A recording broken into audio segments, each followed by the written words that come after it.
에베소서 1장 13절, 14절 우리 두 절 말씀입니다. 에베소서 1장 13절과 14절 말씀입니다. 신약성경 310면에 있습니다. 우리 다 같이 짧으니까 한 목소리로 함께 합독하도록 하겠습니다. 에베소서 1장 13절, 14절 말씀입니다. 다 같이 합독합니다. 시작. 그 안에서 너희도 진리의 말씀 곧 너희의 구원의 복음을 듣고 그 안에서 또한 믿어 약속의 성령으로 인치심을 받았으니 이는 우리 기업의 보증이 되사 그 얻으신 것을 속량하시고 그의 영광을 찬송하게 하려 하심이라. 아멘. 할렐루야. 오늘 3일 밤인데 또 세상 속에서 열심히 고전분투하다가 또 하나님 앞에 모였습니다. 우리 옆 사람에게 사랑 고백하십시다. 사랑합니다. 축복합니다. 힘을 내십시다. 예, 우리 격려하시고 이렇게 아유 좋습니다. 할렐루야. 여러분 우리가 세상 생활 하다 보면 메시지들을 참 많은 메시지들을 듣습니다. 우리가 주일날 이렇게 교회에 와서 하나님의 말씀의 메시지를 듣는 반면에 또 6일 동안은 세상이 우리에게 주는 메시지를 또 듣게 됩니다. 여러분 그 메시지들의 그 홍수 속에서 우리가 어떤 메시지를 붙잡아야 할 것인지를 여러분 기억하시기를 바랍니다. 우리 하나님의 말씀의 메시지를 붙잡고 나아가야 이 믿음의 길을 승리할 수 있음을 기억하시기를 바랍니다. 오늘 말씀을 전하는 데에 제목을 성령의 인치심이라는 것으로 제목을 삼았습니다. 성령의 인치심, 성령께서 우리에게 인을 쳐주셨다라고 하는 이런 말씀입니다. 이 말씀에 관련된 어떤 좀 여러분에게 도움이 될 만한 글이 있을까 해서 한번 인터넷에서 한번 찾아봤는데 여러분 많이 알고 있는 이야기가 있더라고요. 제가 한번 그 인터넷에서 소개된 글들을 잠깐 설명해 드리겠습니다. 소개하겠습니다. 어떤 미국의 한 젊은이가 프랑스 파리를 여행을 하였습니다. 여행하는 중에 이제 미국으로 돌아가기 전에 프랑스 파리에 대한 어떤 그 기념이 될 만한 물건을 찾기 위해서 아주 오래된 골동품 가게에 들렸다고 합니다. 근데 그 가게에 들어가니까 아무도 쳐다보지 않는 한 구석에 하고 아주 이 빛바랜 목걸이가 하나 그 구석에 걸려 있는 것을 발견하였습니다. 그래서 그것을 좀 사면은 뭐 프랑스 풍도 되기도 하고 미국에서는 발견할 수 없는 그런 기념품이 되겠다 싶어서 골동품 가게 주인에게 이제 얘기를 해서 얼마입니까? 물었더니 500불. 우리나라 돈으로 한 5, 60만 원 하는 거죠. 500불 정도 한다고 했습니다. 그래서 좀 비싸다 싶었지만 뭐 빛바랜 진주 목걸이인데 뭐 왜 이렇게 비쌀까 해서 했지만 그래도 그걸 이제 기념품으로 사왔습니다. 사와서 이제 돌아와서 어딘가에 보관해 놓고 잊고 있었습니다. 근데 친한 친구의 이제 생일이 다가와서 이것을 선물을 뭘로 줄까 생각하다가 그 목걸이가 생각이 나서 이걸 생일 선물로 주면 좋겠다 해서 이제 그냥 그대로 주기는 너무 미안하니까 빛바랜 진주 목걸이라 이제 좀 골동품 그 보석상에 가서 이 목걸이를 좀 고리를 좀 새 걸로 빛나는 걸로 바꾸기 위해서 좀 의뢰를 했다고 합니다. 그랬더니 이 보석상 주인이 처음에는 진주 목걸이를 보더니 갑자기 이거 어디서 구했냐 묻는 겁니다. 그래서 프랑스 파리 거기 여행하다가 샀다고. 얼마 주고 샀냐? 500불 주고 샀다고 그랬습니다. 근데 이 주인이 내가 2,000불 줄 테니까 나한테 팔아라. 내가 이런 것들을 수집하고 있는데 내가 꼭 가지고 싶은 물건이다 라고 하는 거예요. 그래서 뭔가 좀 이상하지 않습니까? 5, 60만 원 한 물건이 200만 원, 300만 원으로 지금 팔아라고 하는 겁니다. 여러분 같았으면 팔겠습니까? 팔 분이 몇 분 계시네요.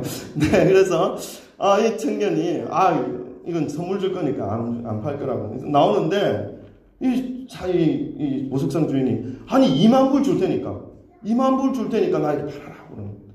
여러분 2만 불이면 얼마입니까? 2천만 원입니다. 여러분 같으면 팔죠. 웬 할렐루야. 근데 이 남자가 이 사람이 뭔가 좀 이상하다 싶어서 그냥 못 들은 척하고 나왔다고 합니다. 그리고 그 다음날 아는 지인을 통해서 보석상 신뢰할 만한 보석상을 좀 소개받아서 그분에게 찾아가서 이 목걸이를 보여주었다고 합니다. 근데 이 목걸이는, 이 보석상은 이제 그 전문가가 딱 보더니, 맨 처음에는 돋보기를 보고 딱 보더니, 이분은 현미경을 가지고 딱 보는 겁니다. 그러면서 그분이 이제 이 청년에게, 얘기를 해주는 겁니다. 사실, 이 진주, 여기에 걸려있는 이 빛바랜 진주는 그저 평범한 진주입니다. 그런데 여기를 자세히 보세요 하면서 보여주는 것이 뭐냐면 그 진주에 깨알같이 새겨져 있는 뭔가 글씨들이 있었다는 거죠. 그 글씨를 보니까 사랑하는 조세핀에게라고 하는 글귀가 쓰여져 있었던 것입니다. 이 인터넷상에 꽤 유명한 이야기입니다. 나폴레옹에 관한 얘기거든요. 나폴레옹이 일평생 사랑했던 그의 아내 조세핀에게 선물한 목걸이였다는 거죠. 그럼 그렇습니다. 이 목걸이는 나폴레옹 황제가 일평생 동안 사랑했던 아내 조세핀에게 선물한 목걸이였다는 것이죠.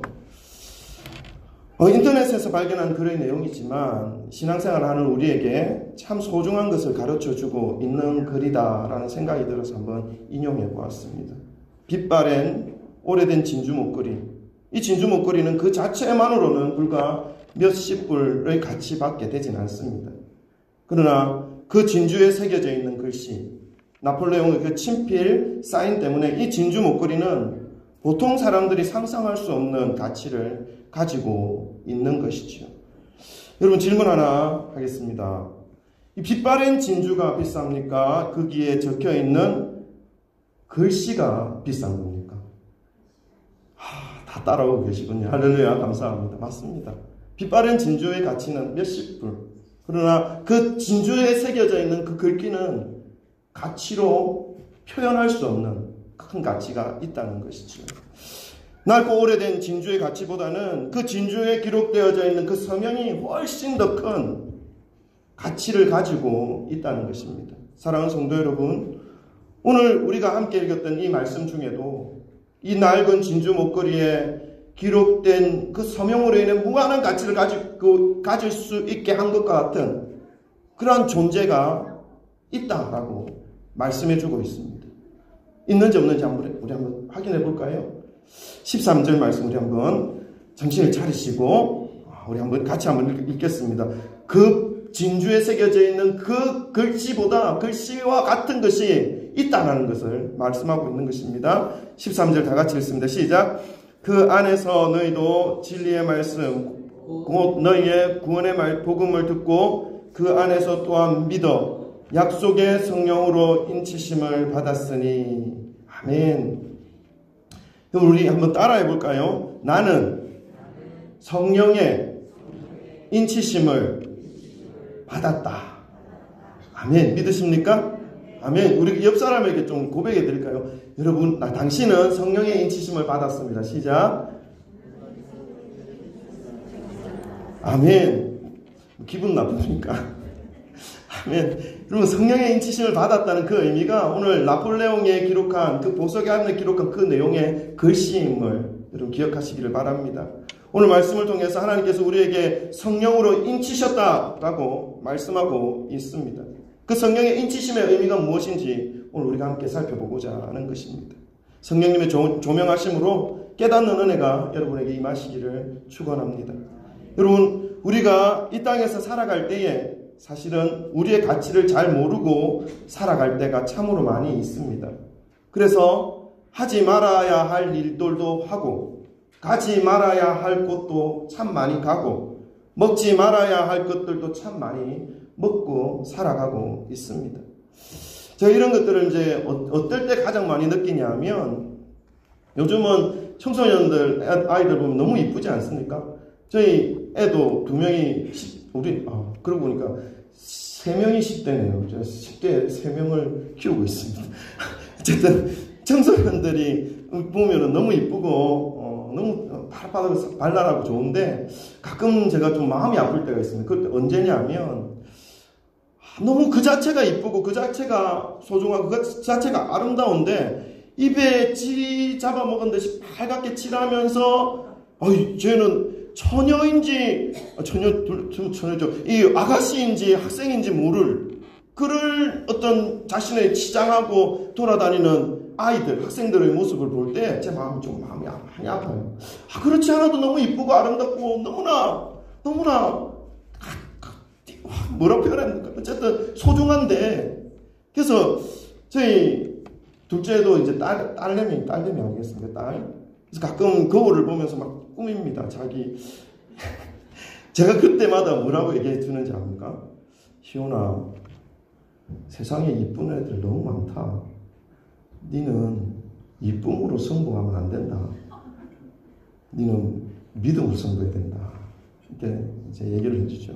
그래서 요즘은 이제 희원이가 막 그 머리를 딱 하고 있으면 희원아는 알아요. 믿음으로 승부하라는 거죠. 네, 그렇게 얘기합니다. 그런 모습을 볼 때 정말 소중하고 정말 아름답고 정말 가치 있는 존재인데 자기의 입술에 파랗게 칠하고 눈은 새까맣게 칠하고 하는 이 모습을 바라볼 때 너무나 안타까운 거지. 또 안타까운 게 뭐냐면요. 젊은이들 너무 아름답지 않습니까? 파랗다고 무엇을 하더라도 해낼 수 있을 것만 같은 그 능력, 잠재력이 그 속에 있는데 며칠 전에 이제 저희 가족들끼리 어디 좀 놀러를 다녀왔습니다. 조금 쉬는 날 갔다 왔는데 거기 이제 좀 온천하는 곳이었거든요. 근데 20대 청년들이 한 4-5명이 거기서 같이 온천을 하는데 옷 다 입고 하는 겁니다. 이상한 생각하지 마셔요. 하는데 용문신이 목에까지 뱀표가 여기까지 올라온 거예요. 무인신이. 아니 그거 안 해도 너무 이쁘고 너무 아름답고 너무 부러워 죽겠는데 나는 너무 젊어서. 근데 그런 모습을 하고 있는 그 모습을 볼 때 제 마음이 너무 안타까운 거예요. 예수님을 좀 알아야 되는데, 예수님 좀 전하고 싶은데 그런 부분들. 그리고 어떤 때는요, 강남에 제가 들었는데 강남에 60대 좀 중년의 부인이 20대들이 가는 클럽이라는 곳이 있답니다. 저는 한 번도 안 가봤는데 거기에 가서 심장마비로 죽었다는 소식을 들었습니다. 왜 그랬겠습니까? 얼굴은 20대라 거기에 들어갔는데 안에 있는 심장은 60대니까 못 따라간 거예요. 그래서 그렇게 죽은 거예요. 그러니까 자기의 가치가 어떤 존재인지, 자기의 상황이 무엇인지를 분별하지 못하니까 하지 않아도 될 일을 하면서 그것을 해야 자기의 가치가 인정받고 존중받는 듯한 그런 마음으로 살아가는 분들을 볼 때 참으로 많이 마음이 안타까움을 느낍니다. 여러분, 제가 꾸미는 것이 필요 없습니다. 꾸밀 필요 없습니다. 라고 말하는 것이 아님을 여러분 이해하시죠? 무엇이 먼저인가 하면 자신의 가치를 알고 꾸미는 것, 자신의 존귀함, 귀중함을 인식한 그 바탕 위에 멋내는 것과 자신을 가꾸는 것과 자신의 가치를 얻어내기 위해서 꾸미고 자신의 존귀함을 받아내기 위해서 그렇게 치장하는 것은 너무나 큰 차이가 난다는 것입니다. 자신이 얼마나 소중한 존재인지, 자신이 얼마나 존귀한 존재인지 알고 그 정체성 위에 꾸미고 멋내는 것은 이미 충분히 자신의 내적 만족감이 있는 상태에서 꾸미고 멋내는 것이기 때문에 다른 사람이 나에 대해서 어떻게 평가해 주는 것인지에 대해서 그것에 그렇게 크게 연연해하지 않는 것입니다. 해도 되고 안 해도 그 말입니다. 이미 충분히 나의 존재의 가치에 대한 그 개념이 그 심령 속에 가득 세워져 있기 때문에 그런 것이지요. 그러나 그 존귀함의 정체성을 깨닫지 못한 상태에서 꾸미고 치장한다는 것은 그것에 목숨을 걸어야 하는 것이 되는 것입니다. 하지 않으면 못 견디는 것입니다. 자신이 인정받기 위해서 충분히 너무나 넉넉하게 부족하다는 것을 전제로 하고 꾸미는 것이기 때문에 이것을 통해서 사람들로부터 인정받아야 하는 것이기 때문에 하지 않고는 못 견디는 것이지. 근데 오늘 많은 사람들이 살아가는 그 모습을 보면은 자신의 그 진정한 가치를 발견하지 못하여서 세상의 가치와 압박 속에서 힘겨워하며 살아가고 있으면서 그러면서 더 많은 세상의 것들을 추구하며 살아가고 있는 그 모습을 볼 때에 참으로 많이 마음이 아프다는 것입니다. 여러분, 우리는 세상의 가치를 따라 살아가야 우리의 가치를 인정받는 존재들이 아닙니다. 우리는 크리스찬입니다. 크리스찬의 모습으로 살아가게 될 때 가장 존귀함을 얻을 수 있는 존재들이 바로 우리라는 것을 깨달으시기를 바랍니다. 내가 그리스도인이라는 것을 인식하는 올바른 정체성이 없을 때에 너무나 쉽게 붙잡으려고 하고 우리가 넘어지려고 하는 그런 것들이 세상에는 깔려져 있습니다. 그게 무엇입니까? 가장 먼저 붙잡으려고 하고 가장 많이 넘어지는 것이 무엇이냐면 돈이죠. 돈. 물질입니다. 그리고 명예입니다. 그리고 성공입니다. 그리고 인기입니다. 이런 것들이 필요 없다라고 말하는 것이 아닙니다. 이런 것들을 붙잡기 전에 먼저 이런 것들이 없어도 충분히 가치 있고 소중하고 중요한 존재가 바로 나다. 자기 자신이라는 것을 먼저 깨닫고 나아가는 것이 필요하다는 것을 말씀드리는 것입니다. 그 깨달음 위에 이제 필요한 것들을 채워나가는 것이 순서입니다. 그렇지 않으면 자신이 얼마나 존귀한 존재인지 알지 못하니까 돈이 있으면 어떻게 해요? 존귀한 존재인 것처럼 여겨지고 인기가 있으면 뭔가 대단한 것처럼 여겨지고 사람들로부터 인정받거나 칭찬받으면 자신의 가치가 한없이 높아지는 것 같은 삶을 살아가게 되는 것이죠. 근데 그것은 물안개와도 같은 것입니다. 돈이 있어서 존귀한 존재가 아닙니다. 인기가 있어서 대단한 존재가 되는 것이 아니라는 것입니다. 사람들로부터 인정받고 칭찬받아서 자신의 존재 가치가 높아지는 것이 아닙니다. 인간은 아무리 많이 가지고 있어도 아무리 높은 자리에 올라가 있어도 아무리 인기가 많아도 아무리 힘이 세도 아무리 잘생겼다 하여도 그저 인간일 뿐입니다. 성령께서 내 마음속에 없으면 주님께서 내 심령 속에 없으면 잘생긴 죄인입니다. 힘센 죄인입니다. 돈 많은 죄인입니다. 여러분, 사람들의 인정과 칭찬에 목매지 마시기를 바랍니다. 그러니까 진주는 그 자체로 진주일 뿐이라는 것입니다. 오늘 서두에서 말씀을 드린 것처럼 낡고 오래된 그 평범한 진주가 값을 매길 수 없을 정도로 비싼 진주로 평가받을 수 있었던 이유가 무엇인지를 기억하시길 바랍니다. 그 진주에 기록되어져 있는 나폴레옹의 친필 사인, 그것 때문임을 기억하시기를 바랍니다. 여러분, 우리에게는 이 나폴레옹의 친필 사인보다 더 놀라운 사인이 지금 기록되어져 있다라고 성경 말씀 우리에게 알려주고 있습니다. 우리가 함께 읽었던 13절 말씀이죠. 거기에 어떤 말씀이 나옵니까? 성령의 인치심. 여러분 믿으십니까? 여러분, 이 성령의 인치심이 누구에게 지금 인쳐졌다라고 말씀하고 있는 것입니까? 13절에 보니까 그 안에서 너희도 누구에게요? 너희는 누굽니까? 구원의 복음을 듣고 그 안에서 그 복음을 믿는 사람, 그것들이 누굽니까? 이 자리에 앉아있는 우리들 아니겠습니까? 믿으십니까? 할렐루야. 우리가 바로 성령의 인침을 받은 자들입니다. 오늘 말씀을 듣고 그 말씀을 믿는 사람에게는 이 성령의 인치심이 허락된다라고 말씀하고 있는 것입니다. 오늘 말씀을 들으시고 그 말씀을 그대로 믿으심으로 성령님의 인치심을 받아 세상에서 한없이 존귀한 존재임을 깨닫는 저와 여러분 되시기를 축원합니다.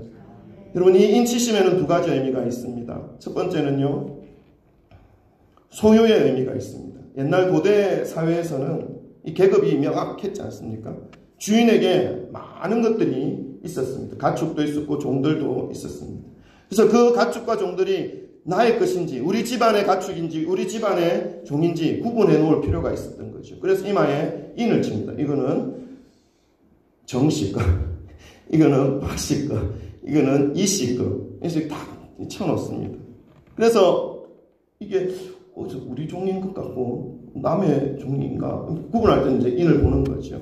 그렇게 자신의 소유의 표시를 한 의미가 있습니다. 성령의 인치심 역시 동일합니다. 성령의 인치심은 뜨거운 쇠도장으로 이마나 등에 이 도장을 찍는 것이 아니죠. 오늘 13절의 말씀 보니까 하나님의 말씀을 듣고 그 말씀을 그대로 믿는 것으로 성령의 인치심을 받는다 말씀하고 있는 것입니다. 여러분, 하나님의 성령의 인치심이 우리의 심령에, 우리의 신비에 새겨지시기를 소망합니다.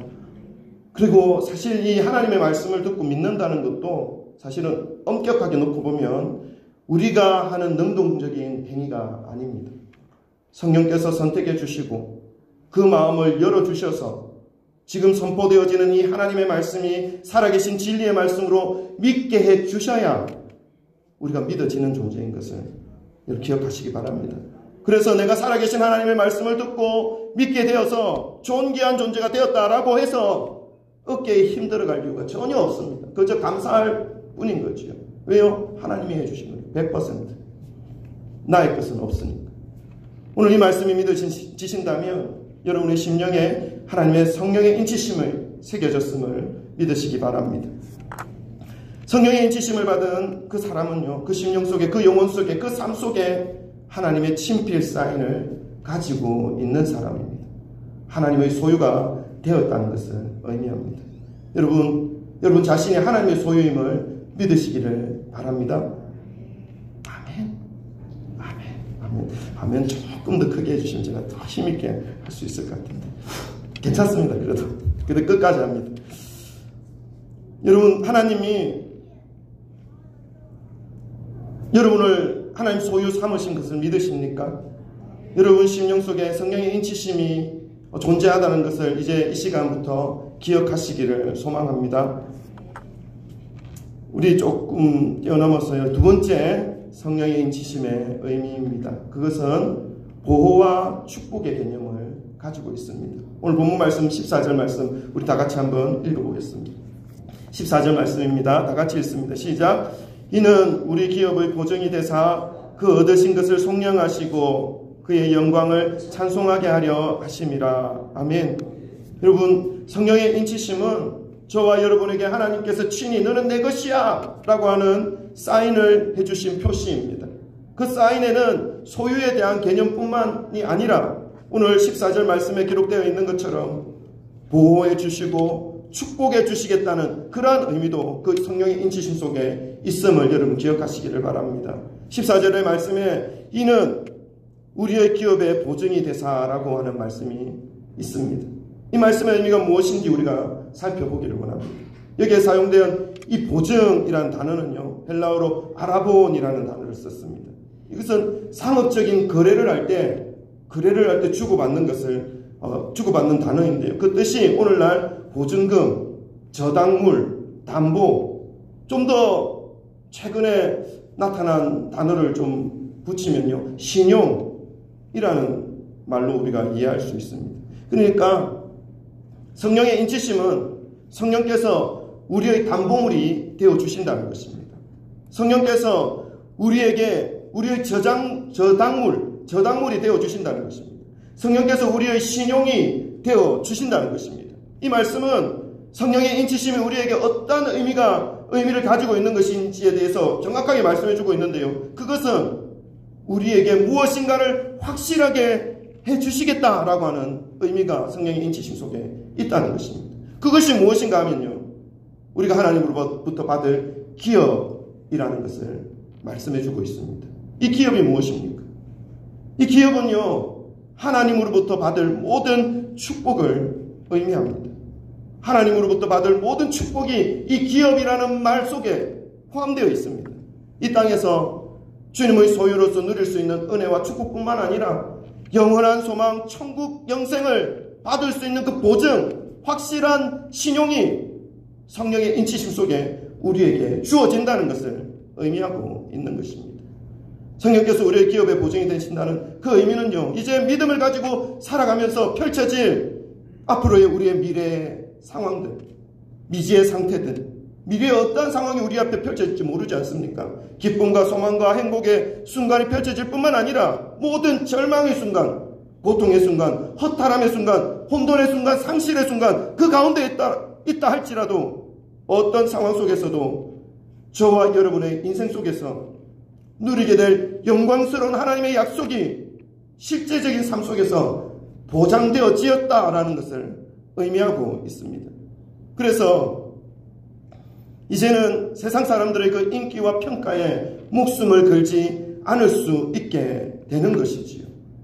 내가 가진 것으로 인해서 내가 더 높아질 이유가 없으며, 또한 반대로 내가 가지지 못한 것으로 인해 내가 더 낮아질 이유가 없다는 것입니다. 형편에 상관없이, 왜요? 우리는 존귀한 자이니까.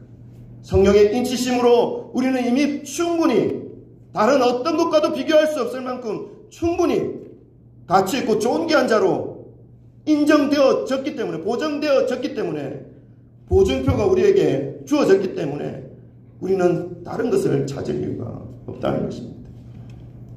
나는 이미 하나님의 친필 사인을 가진 자이기 때문에, 하나님의 소유가 되었기 때문에, 세상 그 어떤 것보다 가치 있고 존귀한 존재가 된 것이기 때문에, 이미 성령의 인치심으로 기업의 보증, 하나님의 보호와 축복의 약속을 붙잡고 살아가고 있기 때문에, 내 삶은 결국 주님의 인도와 은혜로 인해서 예비하신 복을 누릴 수 있는 존재로 되어졌기 때문에 우리는 충분히 그 하나님을 붙잡고, 그 성령의 인치심을 붙잡고 세상 가운데 세상의 가치에 휘둘리지 않고 살아갈 수 있는 존재가 되었다는 것입니다. 여러분 믿으십니까? 아멘. 여러분, 여기까지 이 말씀을 딱 듣고, 또 우리 또 지혜가 아주 뛰어나잖아요. 말씀을 적용하는 지혜들. 그래서 또 이상하게 적용하는 분들이 있을 거라 생각이 들어서 또 말씀을 조금 더 전하겠습니다. 여기까지 이 말씀을 듣고 자신의 얄팍한 지식으로 오해하고 합리화해서 또 이렇게 생각할 분들이 있을 것 같습니다. 그래, 나는 이제 어떤 형편이 될지 하나님께서 존귀하게 해주신 자이고 보호하심과 축복해 주심을 받은 자이니까 내일부터 계속 집에서 24시간 먹고 놀 거야. 내가 좋아하는 것들만 하면서 편안하게 젊음을 노세 젊어서 노세 늙어지면 먹노나 내 마음대로 살아가도 하나님이 어차피 나를 존귀하게 하셨으니까 나는 그렇게 살아도 될 거야 라고 생각하면서 또 이 말씀을 아멘하고 받는 분들이 있을까 해서 조금 더 말씀을 전합니다. 여러분, 혹시 오늘 말씀을 듣고 이런 마음이 들었다면 여러분은 성령의 인치심을 완전히 오해하신 것입니다. 성령의 인치심을 받은 사람은요, 진리의 말씀을 듣고, 오늘 13절 말씀이 기록되어 있습니다. 그 말씀 안에서 그 말씀을 믿는 사람이라고 기록되어져 있습니다. 다시 말씀을 드리면, 진리의 말씀을 듣고 그 말씀 안에서 그 말씀을 믿는 사람이라고 표현되어 있습니다. 이 말씀은요, 이제 자기 혼자 살아가는 삶이 아니라는 것입니다. 무엇과 살아가야 되냐 하면 성령과 연합하여 살아간다는 것을 의미합니다. 세상과 연합한 삶이 아니라, 자신의 편안함, 자신의 본능과 연합한 사람이 아니라 성령과 연합한 사람이라는 의미인 것입니다. 이 성령과 연합한 사람은요, 이제 자신의 마음대로 삶을 살아가지 않습니다. 자신의 편안한 대로, 자신의 편리한 대로, 자신의 생각대로, 육신이 원하는 대로 본능을 따라 살아가려고 하는 삶을 본능적으로 거부하게 되어져 있습니다. 왜냐하면 성령과 연합한 삶이 바로 육체를 거스르는 삶이기 때문에 그렇습니다. 갈라디아서 5장 17절부터 25절까지는 성령에 속한 삶, 육체에 속한 삶을 명확하게 표현해주고 있습니다. 육체의 소욕은 성령을 거스린다 말씀하고 있는 거죠. 그러니까 성령과 연합한 삶은 연합한 삶으로 살아가게 되면 본능적으로 자신의 육체적인 삶이 조금씩 비워져 가는 것을 의미합니다. 성령의 인치심을 받은 사람으로서 나타나는 삶의 모습은 명확하게 표현됩니다. 하루 종일 아무 하는 일 없이 빈둥빈둥 거리면서 주님의 축복을 운운하면서 근거 없는 긍정적 미래를 말하면서 자신의 게으름을 포장하는 삶은 절대로 성령과 함께하는 삶이 아닙니다. 성령의 인치심을 받은 사람은요, 그 삶의 목적이 명확합니다. 명확한 사명에 초점을 맞추어서 살아가는 삶으로 가게 되어져 있습니다. 오늘 본문 말씀 14절 말씀을 우리 한 번 더 읽어볼까요? 14절 말씀입니다. 다 같이 읽습니다. 시작. 이런 우리 기업의 보정이 되사 그 얻으신 것을 속량하시고 그의 영광을 찬송하게 하려 왔습니다. 아멘. 14절 말씀 뒷부분에 보면요, 성령의 인치심을 받은 사람의 모습이 명확하게 기록되어져 있습니다. 그 영광을 찬송하게 하려 하시니라. 무슨 일을 하든지 하나님의 영광을 위하여 하게 되어 있다는 것입니다. 그러니까 하나님의 소유가 된 그 존재, 하나님의 보호하심과 축복의 약속이 보증된 그 사람에게 나타나는 삶의 모습은요, 너무나 명확합니다. 사명을 위해 살아가게 되어져 있습니다. 하나님의 영광, 하나님의 기뻐하시는 뜻, 이것은요, 하나님께서 인간을 만드시고 인간에게 부여하신 근본적인 인생의 목적과도 같은 것입니다. 우리 소요리 문답 하죠. 학습 세례 받을 때 반드시 묻고 넘어가는 것입니다. 인간의 가장 근본된 목적이 무엇입니까? 다 세례 받으셨죠. 무엇이죠? 여호와를 영화롭게 하며 영원토록 그분을 즐거워하는 것. 이것이 우리의 존재 목적입니다. 성령의 인치심을 받은 자는 이러한 삶을 살아가게 되어 있습니다. 성령의 인치심을 깨달은 자의 삶의 모습은 어떤 일을 하든지 주님이 주신 그 사명에 그 일의 목적을 맞추어 살아가는 모습이 되는 것이죠. 돈을 위해서 일하는 것이 아닙니다. 나의 명예를 위해서, 내 배를 채우기 위해서, 내 가족, 내 자녀만을 부양하기 위해서 시간을 사용하는 것이 아닙니다. 이 일을 통해, 이 시간을 통해 하나님이 기뻐하시는 영혼 구원이 이루어지기를, 하나님 나라가 확장되어지는 것을 꿈꾸며 바라보며 소망하며 살아가게 되어 있다는 것입니다. 여러분에게 삶의 목적은 무엇입니까? 여러분에게 사명은 무엇입니까? 사랑하는 성도 여러분, 오늘 우리는 성령의 인치심, 그 의미를 함께 짧게 살펴보았습니다. 하나님의 소유됨의 의미가 있고요, 하나님의 축복과 보호하심의 보증이 되시는 의미를 우리가 함께 살펴보았습니다. 바라는 것은 오늘 말씀을 가슴으로 새기시고 살아계신 하나님의 말씀으로 믿으시기를 소망합니다. 오늘 말씀이 가슴으로 믿어짐으로 인해 이 모든 은혜와 축복을 누리시는 그러한 저와 여러분 되시기를 소망합니다. 또한 이제는 변화된 삶을 살아가심으로 인해 하나님의 뜻에 부합한 삶, 하나님께서 기뻐하시는 삶, 하나님이 바라보시는 그곳을 향해 우리의 발걸음이 움직여지는 그러한 행동, 뭐라고 합니까? 그러한 살아있는 믿음의 모습으로 살아가시기를 주님의 이름으로 축원합니다. 그리하여서 이 성령의 인치심, 그 어떤 곳에 우리가 있다 할지라도 하나님은요, 쓰레기통에서 장미꽃을 피우시는 분이에요. 우리의 상황이 어떠하다 할지라도 나의 존재됨이 성령의 인치심으로 인해서 아름답게 드러나고 그 주위의 모든 사람들에게 그리스도의 충만한 은혜를 흘려보낼 수 있는 우리 모든 성도님들이 되시기를 주님의 이름으로 축원합니다. 아멘. 우리 기도할까요?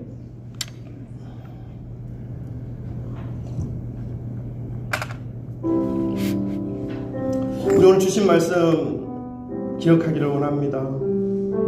우리 자체가 존귀한 자가 아닙니다. 우리 속에 성령이 없으면, 우리 속에 하나님이 거하지 않으시면, 성령의 인치심이 내 삶 가운데 없다면 그저 우리는 죄인일 뿐입니다. 그러나 오늘 말씀을 듣고 말씀을 믿는 너희들에게는 성령의 인치심을 받았다 말씀해주고 있습니다.